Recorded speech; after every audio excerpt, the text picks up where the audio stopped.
Good evening and welcome to Thursdays with NAMI. My name is Peg Morrison. I'll be your host tonight. I am the Assistant Director of NAMI North Carolina. That's the National Alliance on Mental Illness North Carolina. I'm glad you're here.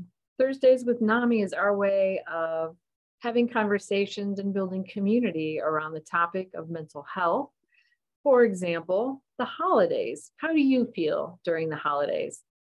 When I was a kid, I loved nothing more than Christmas morning. I would jump out of bed at 4 a.m., run downstairs and open those gifts. I looked forward to it all year. As an adult, holidays are more of a mixed bag in my case. Am I single? Am I dating? Has it been a difficult year, or am I feeling pretty socially comfortable and supported? For folks with trauma and or mental health conditions, the holidays can be a time when feelings of loneliness and isolation are more intense. A fact, in 2021, a survey showed that 3 in 5 Americans feel their mental health is negatively impacted by the holidays. That's from Psychology Today. Why do the holidays trigger these difficult emotions, and how can we handle them? Our guest tonight is Jackie Pilgrim. She's a trauma survivor, a mental health advocate, and the 2022 winner of the NAMI North Carolina Mike Mayer Advocate of the Year Award. She'll be sharing her wisdom with us in just a few minutes. As usual, the first part of our show will be an interview with our guest. Partway through, we'll show a lighthearted video of the week, and then we'll be taking questions from you, members of our virtual studio audience, live on Zoom and Facebook. Now we'll have a quick word from our sponsors. Thursdays with NAMI is funded in part by the North Carolina Division of Mental Health. Whoops. All right, that wasn't supposed to happen. As I was saying, we're funded in part by the North Carolina Division of Health and Human Services, Mental Health, Developmental Disabilities, and Substance Use Services through the Federal Community Mental Health Block Grant Fund. We do appreciate their guidance and their support.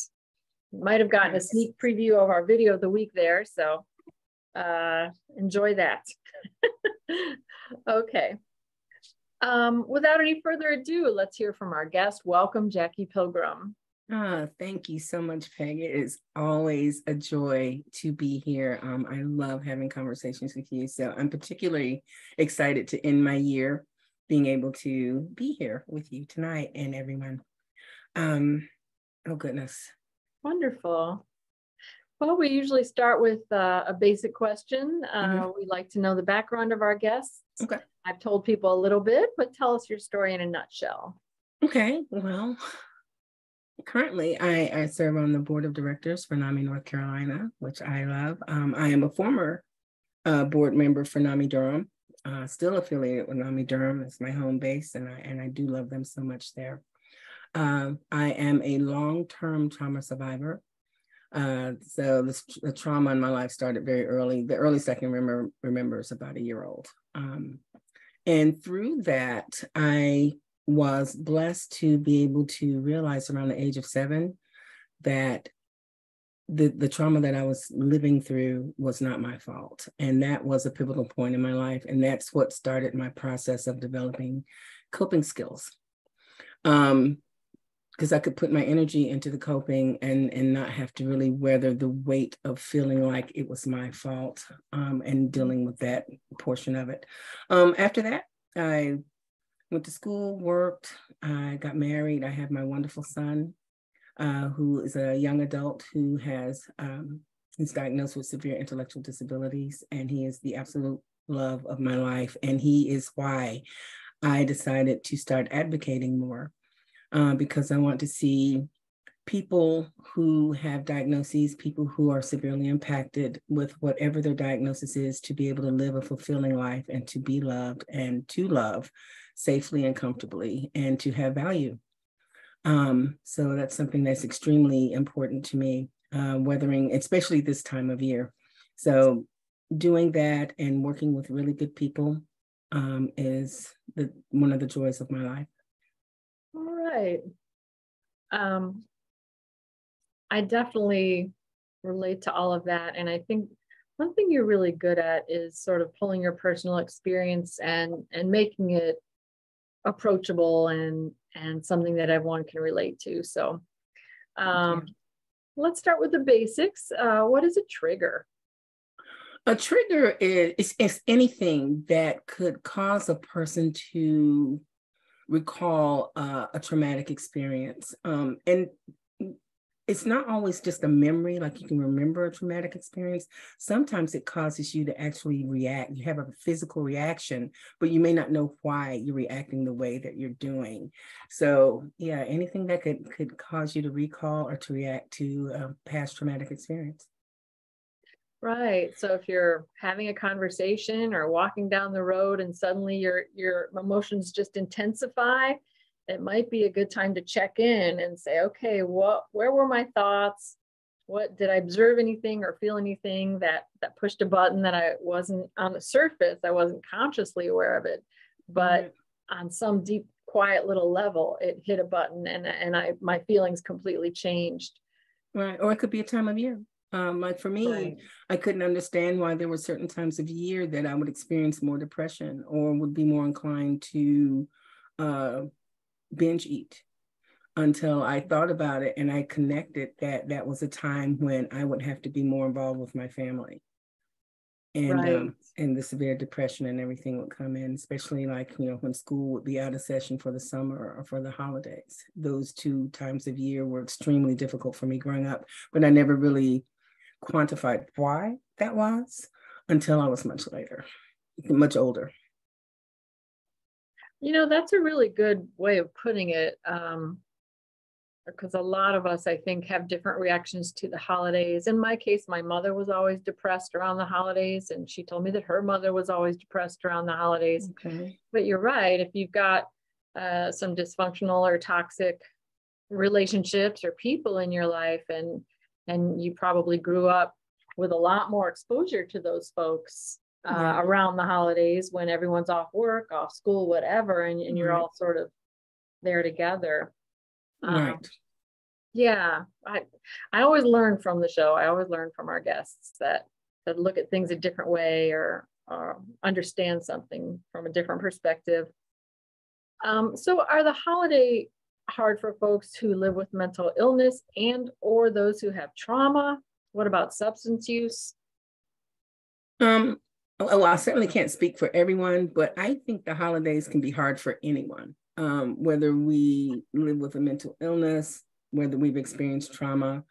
It could be something severe. It could be a series of unfortunate events that just seem to happen when you're around certain people or happen at certain times that, you know, and I think the worst part of coming into the holidays is the anticipation of the worst case scenario before we even get into it.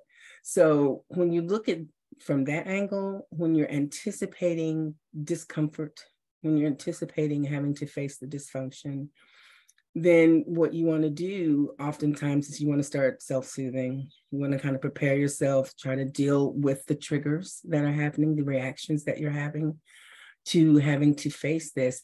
And it's almost like a slow grind for me. It would be like a slow grind. Getting to that Christmas dinner was the hardest thing for me. So trying to self-soothe, trying to diminish the anxiety that was building, you know, that kind of thing. Trying to just get my mind together, trying to tell myself it's going to be okay, you know, to go through that. I would imagine that that's something that many people experience just going into the holidays, or maybe if there's a feeling that there's a lacking, you know, some people have this, the jobs that they work are seasonal. So this season, they may not be working as much. So it may be the anticipation of not being able to afford to do the things that they want to do or afford to give their kids what they want to give. So there's a lot of reasons that could have an impact us negatively, emotionally, mentally, and every other way. So yeah, I do believe that a lot of people will experience or can experience or have the potential to experience negative feelings this time of year. Yeah, as you were talking, what came to mind for me was my Connection Recovery Support Group in Columbus, Ohio. And we would frequently have pre-holiday discussions about, okay, we're going to my aunt's house and she doesn't get along with my mom, and preparing for the blowout, and okay, I'm going to bring my cell phone and have an exit strategy. If I need to take a walk and call a friend for support, I can do that. Or maybe I'll drive separately.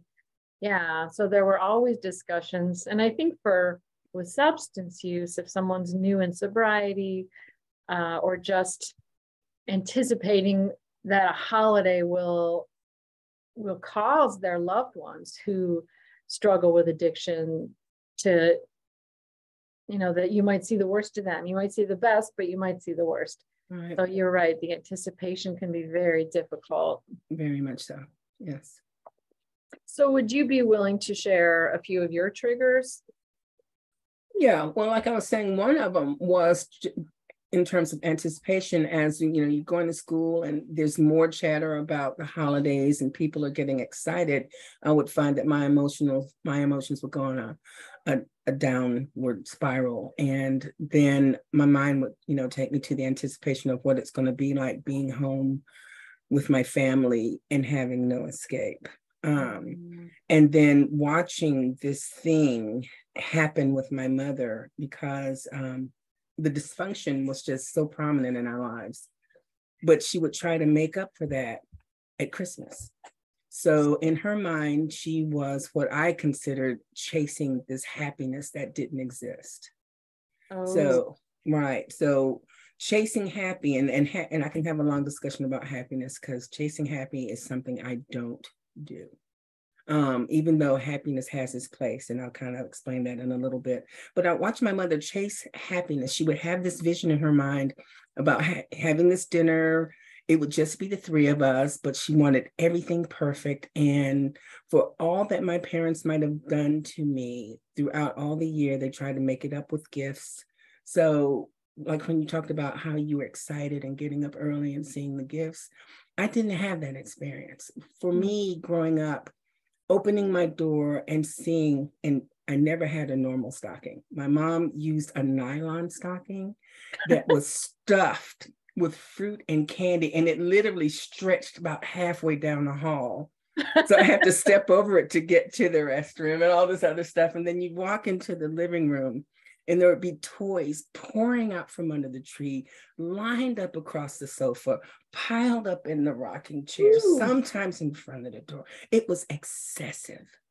And I didn't receive that well, because I was never a person who really wanted much. And I'm still that way today. But it was forced onto me, stuffed down my throat, because it was about making my parents feel better. The holidays was always about them feeling better. It was never, ever about me. So you had to pretend to be very excited about these gifts, as though they could offset some trauma. Exactly. Yeah, that sounds like a lot of work, especially. It was a lot of work, and it was embarrassing when my friends would come over to see what I got, and I would try to stuff as much as I could in the closets and under the beds, and I would pull out things to give away to them, share half of my stocking full of candy, because I just knew that no one else would be getting this. No one else I knew personally would be getting all this. It was just, I don't know. I didn't want another reason not to be liked. Or some kind of comparison. It was just a very strange experience. And as a person who grew up, I never believed in Christmas the way Christmas was presented to me. I never believed in any portion of it. And then to watch my parents put so much energy into perpetuating what I considered was a lie. And in my household, lying got you in trouble. So the holidays was, we can lie to you as much as we want to, and we're doing this, because it makes us feel good. So there's a lot of negativity around the holidays for me. Yeah. So there's a lot to unpack there. The idea of competitiveness and who's getting more, and how do I rate, and what does this mean, and also just trying to pretend to be that picture perfect family. Right. And I think all of that reinforces for a lot of us the feeling of emptiness. And I know I've had holidays and birthdays where that mental tendency to take stock was not helpful. Right. Yeah. Right. That comparison and self-judgment. Right. And it can be in a positive mental health light, it could be a time to reflect and be grateful, and maybe you have to get to that point though. I had to get to that point. I had to get past the trigger of, the profound depression that would come, which I couldn't tie it to anything at the time. The binge eating, the feeling of worthlessness, that transition back into my childhood where you were nothing. You weren't even enough to be a nothing. You were just nothing. So I had to go through all of that. And those triggers put me in all those spaces leading into the holidays. And then I would just live for the holidays to end. Oh, right. Right. That resonates. Yeah. I can think of a lot of holiday situations where I was enduring and waiting for things to end. Definitely. And as far as the taking stock thing goes, it's still a struggle. I still have kind of a loud inner critic, loud and authoritative, but I am, over the years, I've learned more gentle self-talk and gotten all kinds of help. So it does get better. It does. It gets better. Choosing joy for me has helped to quiet my inner critic. So how do you move through the winter holidays these days? Well, I started my coping to move through the holidays when I was in my mid-20s, when I made a decision that I was not going to feed into my parents chasing happy anymore, that I was going to be happy, and that I was going to take from, come on out, Bip. I was going to take from my situation what I could and create my own spaces of happiness. So what I would do, I would build myself up to be able to endure that dinner, and then get my favorite leftovers, and already have plans to meet with a couple friends who also were struggling to get through the holidays. And our plan would be, we would bring our meager offerings to a table. We'd meet at somebody's house, whatever, and we'd sit there where there was no decorations, no Christmas music playing, and we would talk and eat and share and just have a normal moment of just giving and spending time with each other, because that was what was most important to us. And then when we allowed gift giving to come into play, we would only give gifts that were practical. So you might get some paper towels and, some bath cloths or something, but it would be something that would allow you to save money throughout the year. And it was something that you could definitely use and you would definitely appreciate. So that was kind of the thing that we did. And that kind of plays in today. Now, today, I do not decorate. I still don't decorate. I didn't decorate when my son was young because I promised myself that I wasn't going to lie to him. And I was going to raise him with lies, but that he would know that the gift that I appreciate most is the gift of having him as my son, and the gift of being able to give and receive love, because for a long time I couldn't do that. The gift of appreciating who he is and watching him grow up in that space. I wanted him to know that he was always loved and wanted. So that's what I put my time and energy into. A light twinkling and a gift under a tree doesn't depict that for me. Yeah. And I also realized that my son was the kind of person, he didn't really require much either. So I'm like, we could just go to the store. And I'm like, point, what do you want? I'll just get it. And we'll just be happy in the moment. I love the simplicity of that. And I really love that you, like, as a way of coping, and this is kind of my interpretation, but you're rewarding yourself and honoring the holiday in your own way after you endure the mandatory part. Right. Exactly. Because you got to have something to look forward to. And I break it down as, I have my duties to my family, which I give the least amount of time to. And then I have everything else that I want to do that I do for as long as I want to. That's great. Really wonderful comment in the chat. I love how the speaker broke down her definition of chasing happiness. It's so empowering to know that with all the trauma you experienced, that you are able to choose joy. And she loves the practical gifts, and seeing your son as a gift. So thank you, Juanita, for that. Thank you. Thank you. Yeah, insightful feedback. Very nice. All right. So you are a mother. Yes. Did having your own child change your feelings about this time of year?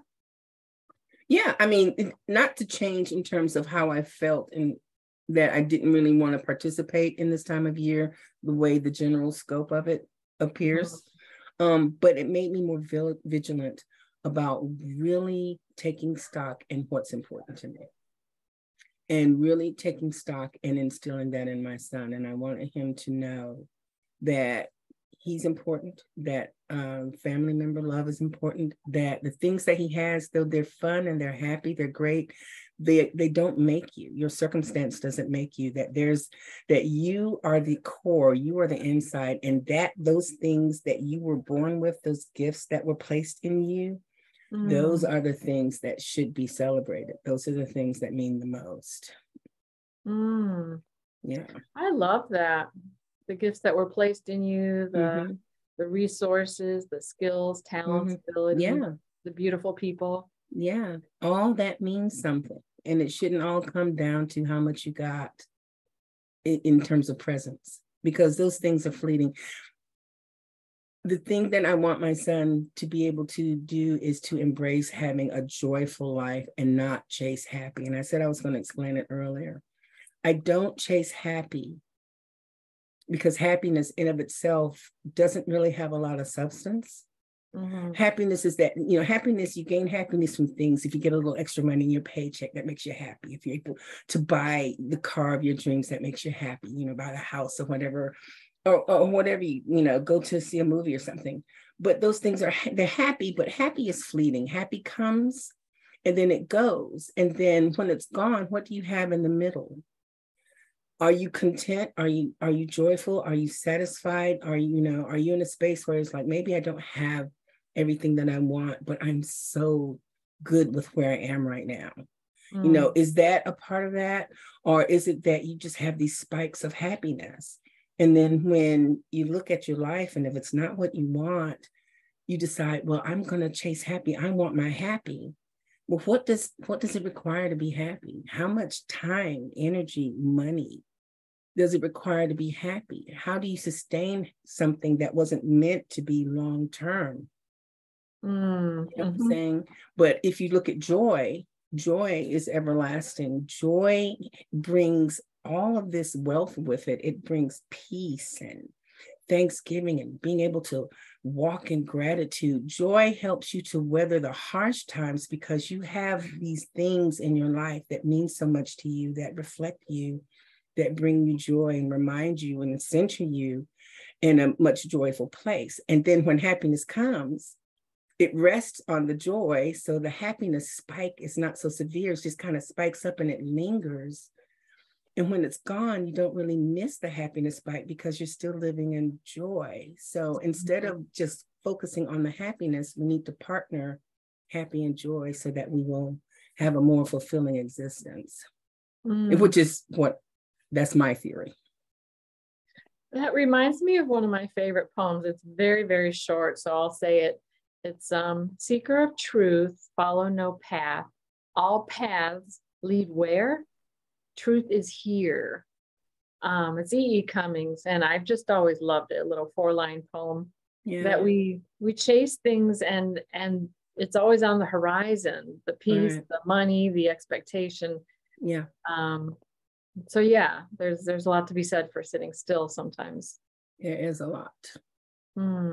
So that's why I'm able to experience more joy. That's what gave me the leverage to be able to take the time to learn how to love myself. That's what gives me the ability to look at myself and see something very warm and wonderful and valuable, because I'm not trying to have a feeling. I am resting in being. So, yeah. Wow. Um, I love that. That gives me a calm feeling just to hear the way you speak about that. So what strategies can people use to get through difficult parts of the season? You've shared a couple. Do any more come to mind? There's all kinds of things. It kind of depends on the individual. And it depends on where you are in life, where you're starting. I would say to get through the holidays, as you are digging your way through the anticipation, try to find one or two things in this time that means something to you.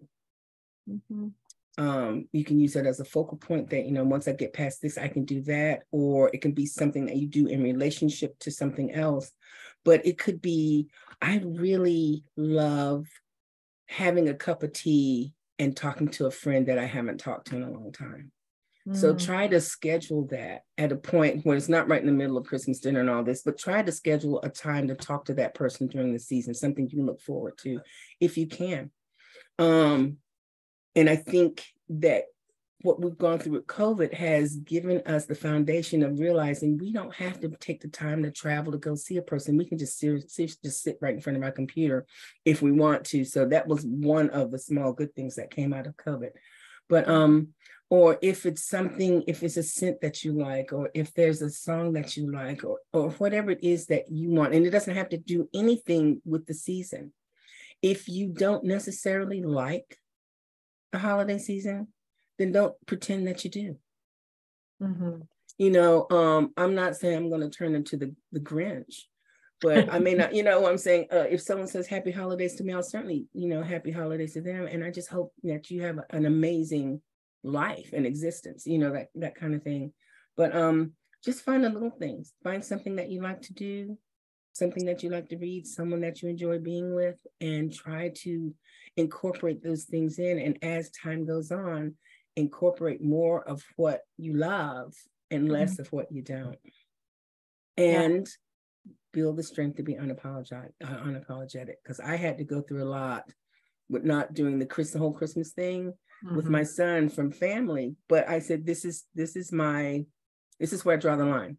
I'm not putting up a tree or lights in my house. However, my parents love to do that. So his experience with that is going to be at their house.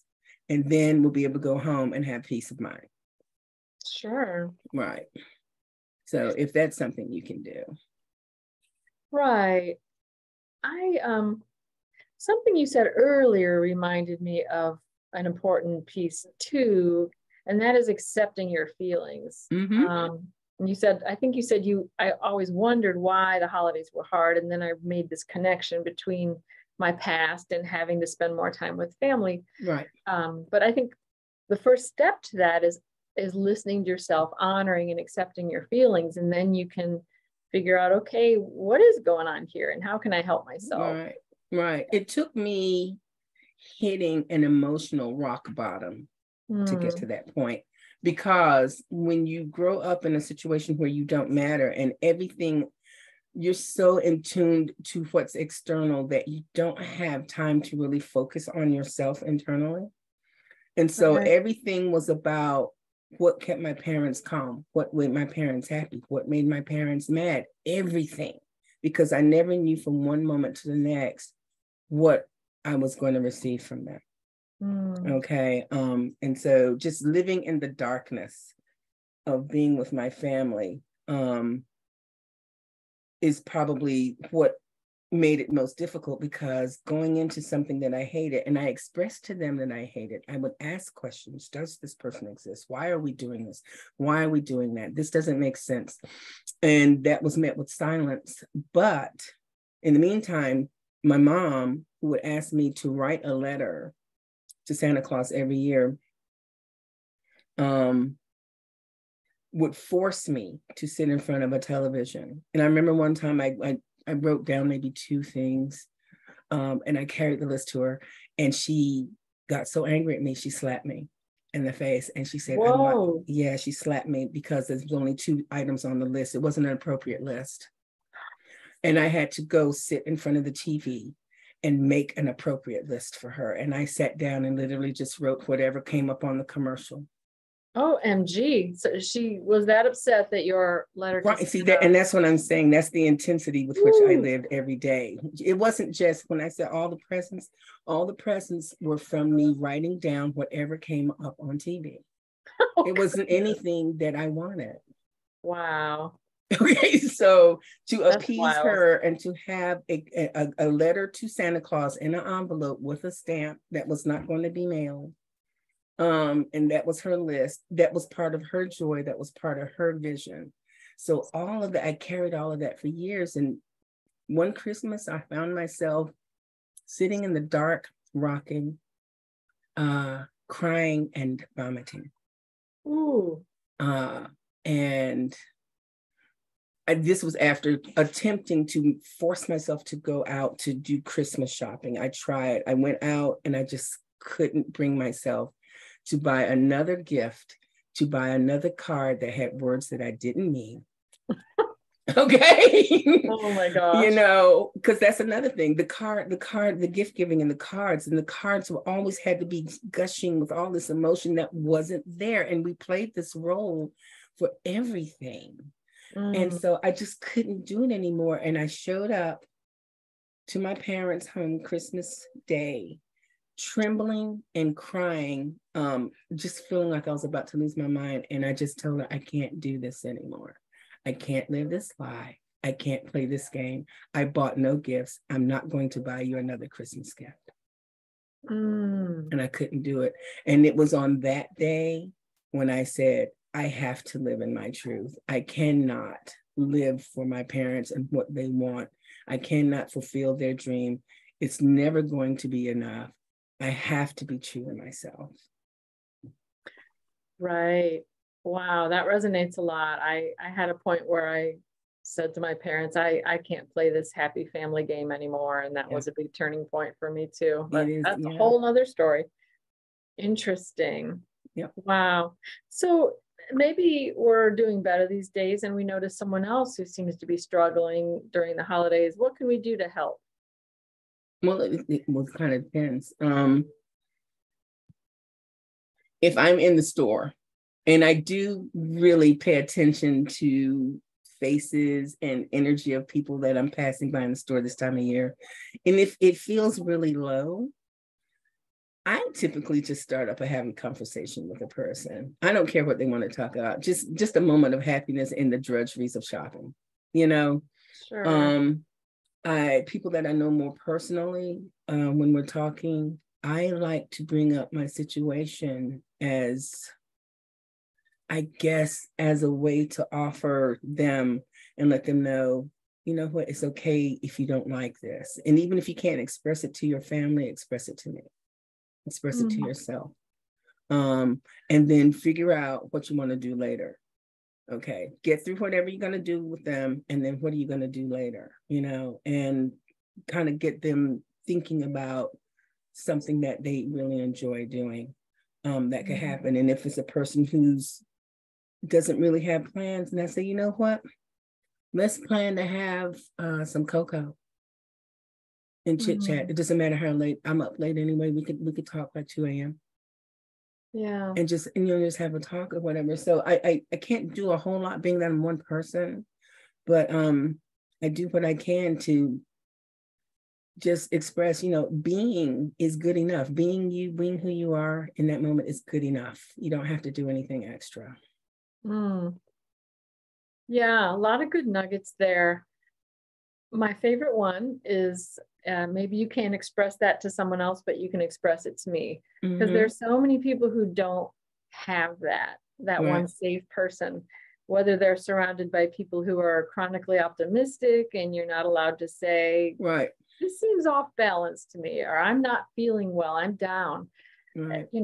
We all need permission to be authentic. And if you don't have it with your family of origin or your partner or your workspace, whatever, you can find it elsewhere. You can even write a letter. If you have a person in mind, whether you write the letter to yourself or a younger version of yourself, or if you write a letter to your parents and you express everything, you're not going to send it. You can burn it and send it up in smoke or whatever, but get it out. Whatever you do, get your emotions out. Right.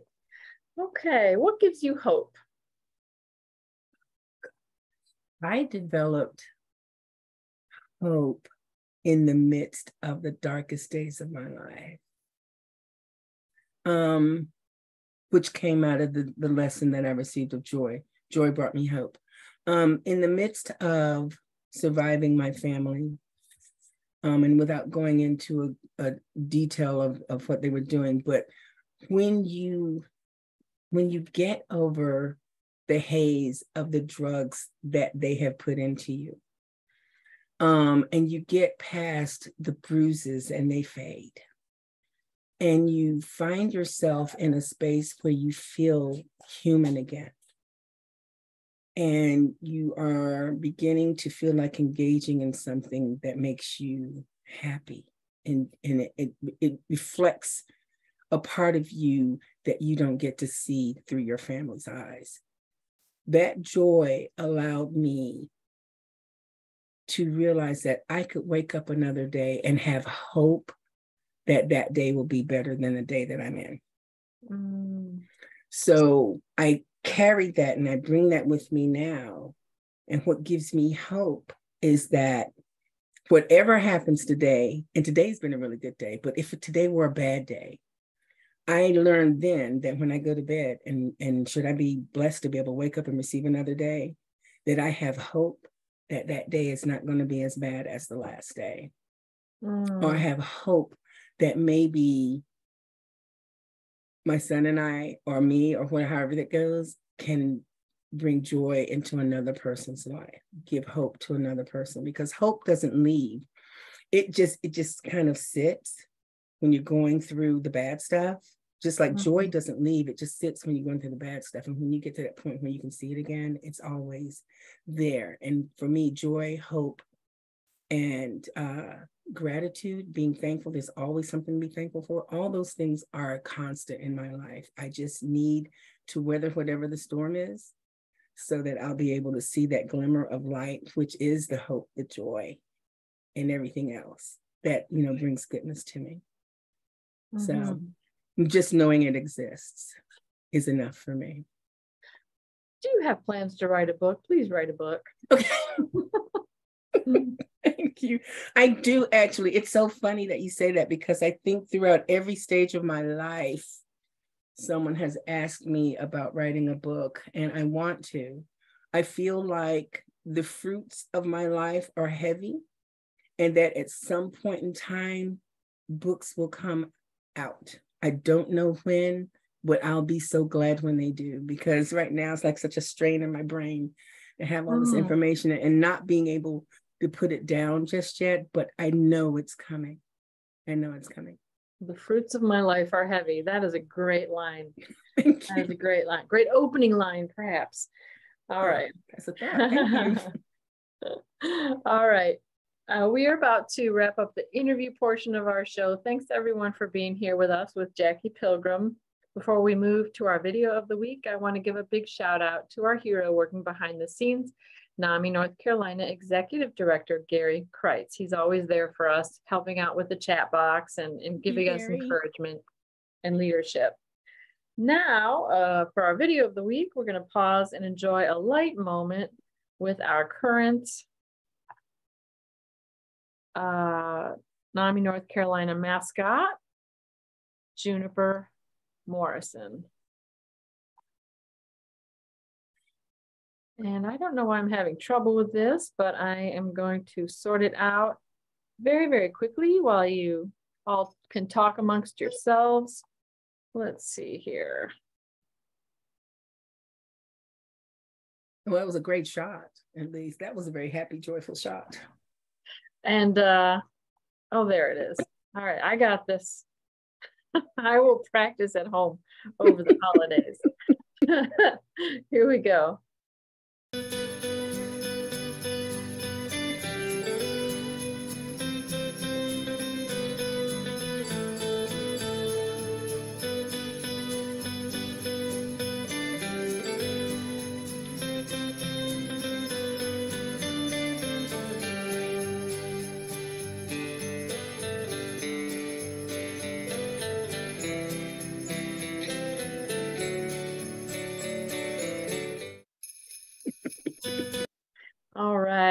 Happy holidays from Juniper and the entire team at NAMI, North Carolina.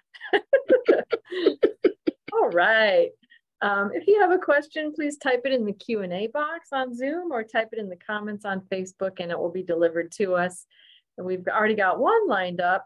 I also want to acknowledge if you're watching on video and you see a different background, I've been exhausted this week for some reason, and my very gracious boss said I could broadcast from home this evening. So that's the quilt that I made when I was younger in the background instead of our normal NAMI North Carolina backgrounds. But it's still me, still Thursdays with NAMI. All right. Question from Gary. A couple times you talked about self-soothing. What does that mean? And what does it look like for you? Self-soothing would usually come with at least 3 packs of cigarettes. Depending on the time of day, it could be a lot of coffee, could be wine in the evenings, and oftentimes would come wrapped up in a delicious layer of cake. Yeah. And that was how I soothed. But I also have another way of self-soothing. As a child, I developed this world, if you will, inside my head. And the characters are built off of different emotions or different parts of myself that I liked the most, or different emotions that I was feeling that I wanted to sort out. So this whole world with all these characters, I would just build them. Like, say if there was something about myself, like I'm a soft-spoken person, and I tend to be very kind and generous. So I built characters that had those things in there. And when after I had gone through a whole lot with my parents, I would go into myself, my mind, in this world, and I'll focus on these characters and remind myself of the parts of myself that I like the most, the parts that my parents didn't see. So I had 2 things. I either did that, or as I got older, I did the other. Aw, very creative. Yeah. Very creative. Having that rich inner world is. Yeah, it's so funny because I was describing some of the characters to a friend of mine, because this is also one of the books I wanted to write, kind of based on this world that I built, and a lot of the coping that was developed in that world. And she stopped me for a moment and she was like, okay, do you know these people? And I'm like, well, in a sense, yeah, I do, because these people, all of these people are part of me. She was like, well, wait a minute, they're not like actual people that exist. And I'm like, no, these are people that I created over the years. And she couldn't believe it because each character is so rich. One of the leading characters, he experienced trauma, but the trauma that he experienced wasn't like mine. He lost his mother at the age of 2. She had been killed while she was holding him, celebrating his 2nd birthday. And going through his life, he's now grown, going through his life, you see how that moment affected his inability to give his heart and love, even to the woman that his dad married, who mothered him beautifully. And he could not embrace that love because of the trauma that he experienced when seeing his mother killed. So, just being able to take an emotion and break it down and look at how it impacts so many different parts of your life, which my brain loves that. That was how I developed coping skills and being able to look at my parents and to be able to say, okay, when there's beating me or something and looking at them, I'm like, they don't look like they're looking at me. They look like they're looking through me. What was their trauma that they didn't deal with? And this, I could not have caused this, so it taught me how to see things in a way that were palatable for me and helped me to understand the human psyche. That's interesting because it's a combination of an analytical approach with the imagination and emotional soothing. There's a lot going on there, a lot of layers to that. Yeah, exactly. Wow. Next question. What would a perfect day be like for you? A perfect day would be, which is most days it starts off, I hear my son's happy banter coming from his room, and that he is just living his best life, anticipating something really good to eat coming from the kitchen. And doing that, and then him just being in whatever space that he is in content, and that I could have that crisp, cold, gray day, light some scented oils, and to be able to sit down and get lost in creating a drawing with a number 2 pencil, specifically a number 2 pencil. Because I felt like, because I see life emotionally in grayscale, I can tend to bring things to life in grayscale on paper. So to be able to have that and a lot of really good food would be a perfect day for me. Yeah, I support that. That sounds pretty good for me too. Okay. From Gary, could you talk a little bit about your advocacy for neurodivergency and autism? Yeah, I can. I can always talk about that. Because of my memory, and I have a very, very long-term memory. Even though I myself am diagnosed with Asperger's, but I wasn't diagnosed until I was in my 40s. So looking back at life, realizing that I've been autistic my whole life, even though I didn't know, and how that played out in terms of my relationship with my family, feeling disconnected from the people that I was closest to, feeling like how I didn't quite fit in to a world that I was born into and that I was supposed to glean from. What is that like for other people?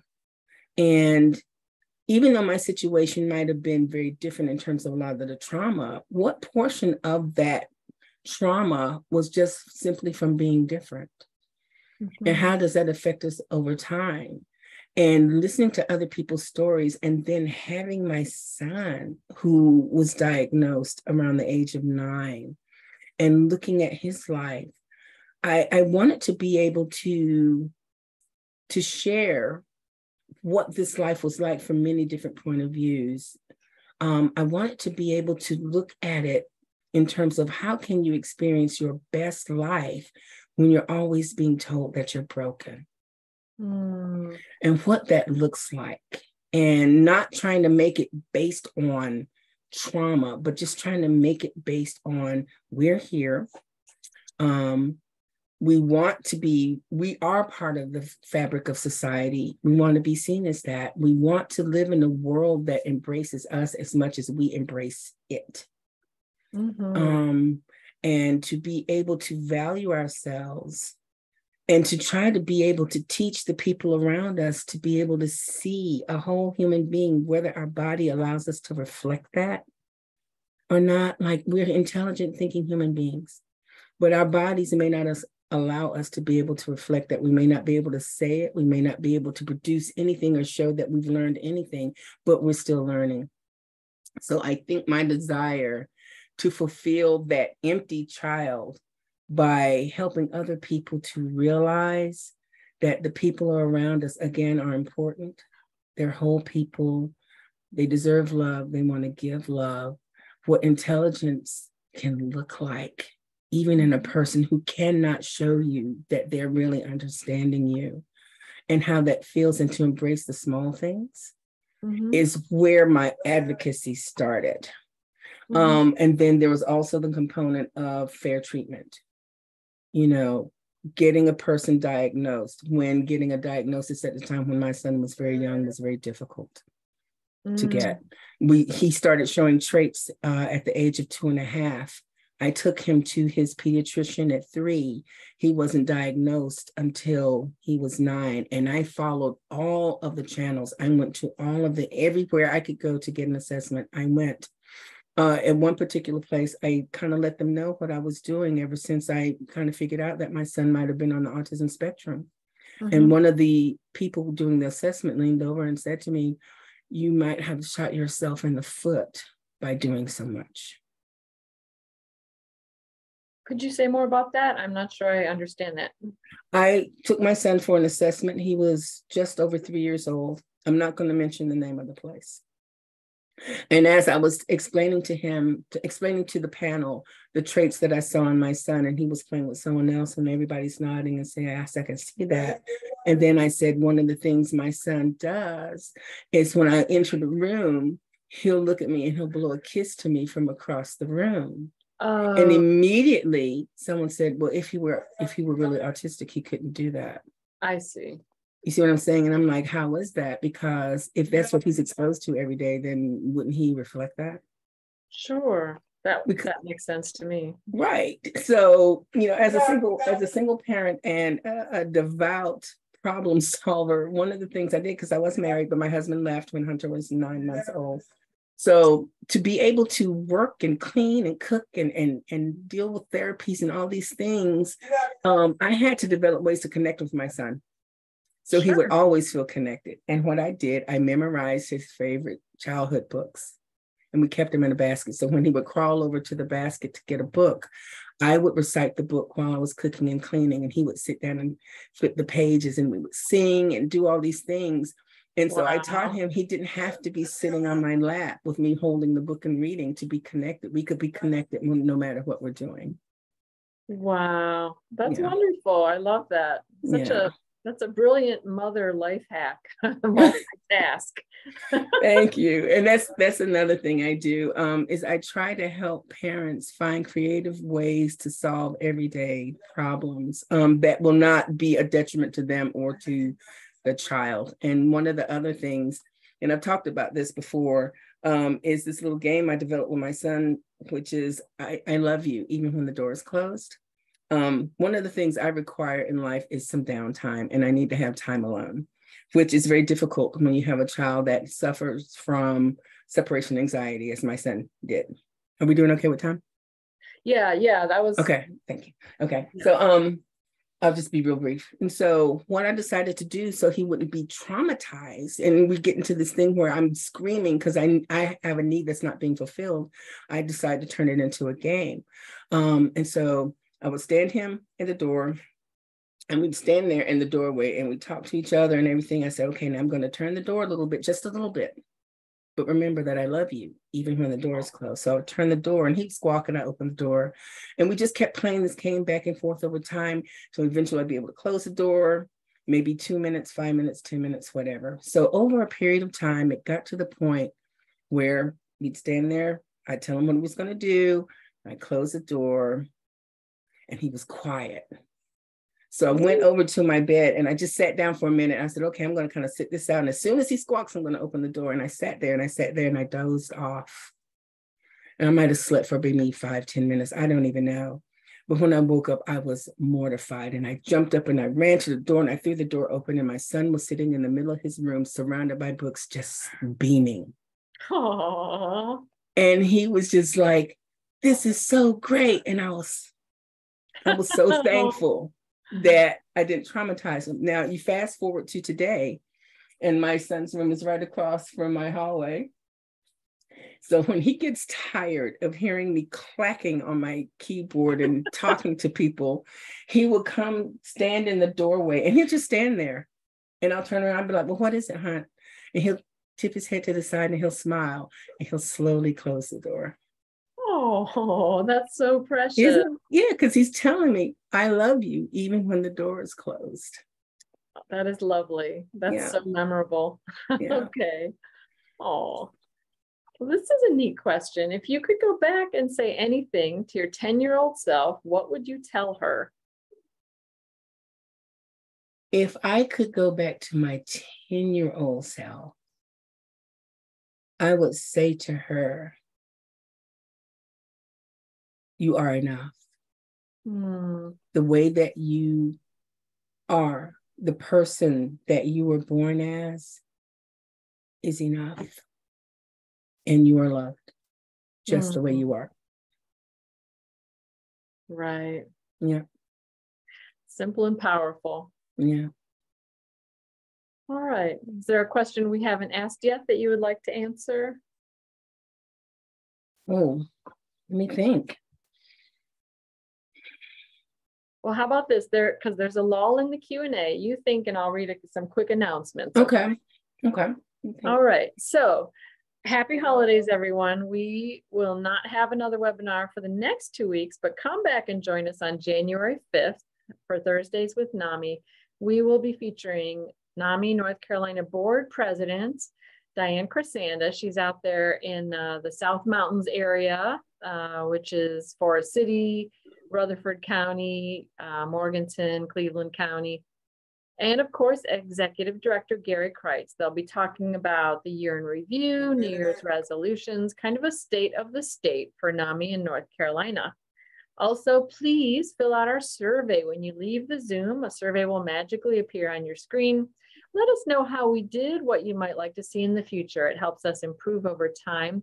It also helps us show our funders, people who pay for this program, what we do and the value and the quality and where you'd like to see changes. So those are our quick announcements. Anything else, Jackie? Yeah, I just want to shed some hope for parents who are maybe just discovering that their kids have a diagnosis for the first time, whatever that diagnosis is. It doesn't have to be autism.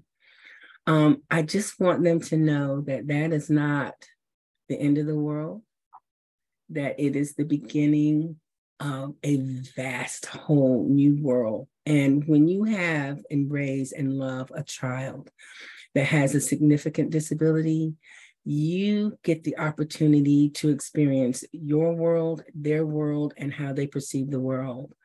I want you to know that this is not a punishment.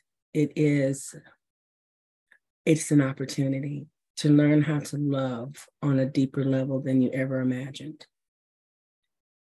I want you to know there's an opportunity to connect with a child on a level that goes far beyond what you consider normal. It actually teaches you how to see human beings and humanness in a light that we don't often see. So to take the opportunity to grow, to live, to love, and to laugh a lot. Well, that's lovely, very meaningful. Thank you for that comment, and thank you, Jackie. That helps a lot. Those are both comments from the chat box. I can't think of a better note to end on than that one. But thank you so much, Jackie, for sharing your time with us and your wisdom and your journey.